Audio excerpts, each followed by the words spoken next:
What if you were born at a time when your very existence was a death sentence? What if a king ordered every baby boy of your people to be killed? This is exactly the world Prophet Moses entered, and his story is one of the most remarkable journeys of faith, courage, and leadership in human history.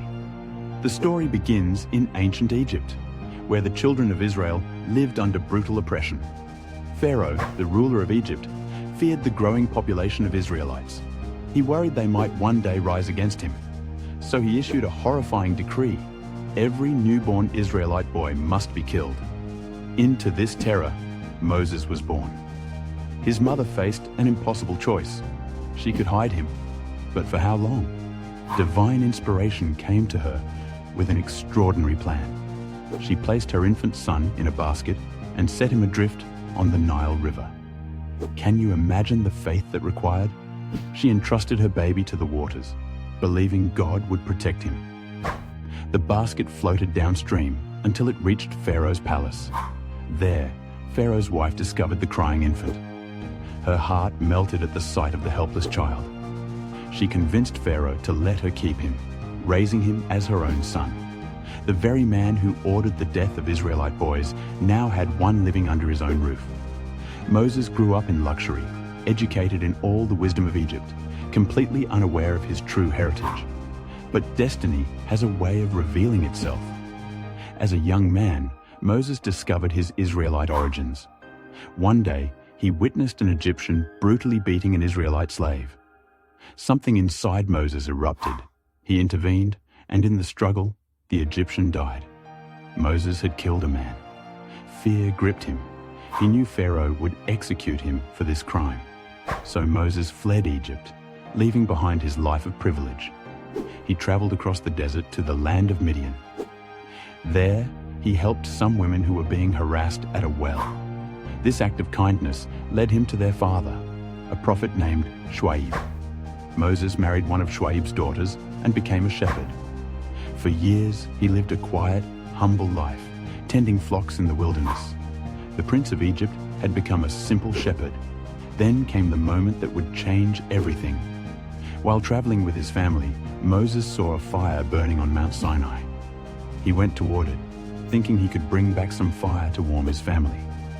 But this was no ordinary fire. As he approached, he heard a voice calling his name. God was speaking to him directly. The fire burned from a bush, yet the bush was not consumed. God told Moses that he had seen the suffering of the Israelites in Egypt. He had heard their cries. Now, he was sending Moses back to Egypt to free his people.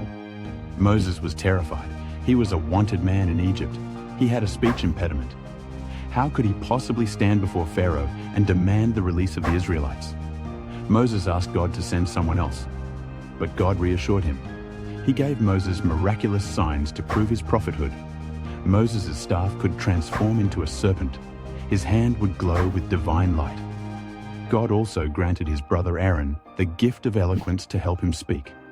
Moses had no choice but to accept this monumental mission. He returned to Egypt after decades of exile. Moses and Aaron entered Pharaoh's court and delivered their message: "Let the children of Israel go." Pharaoh laughed at them.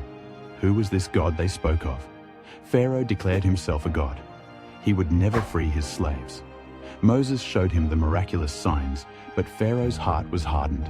He refused to believe. What followed were the 10 plagues, each one more devastating than the last. The Nile River turned to blood. Frogs invaded every home. Lice infested people and animals. Flies swarmed in thick clouds. Livestock died from disease. Painful boils covered everyone's skin. Hail destroyed crops. Locusts devoured what remained. Darkness blanketed the land for 3 days.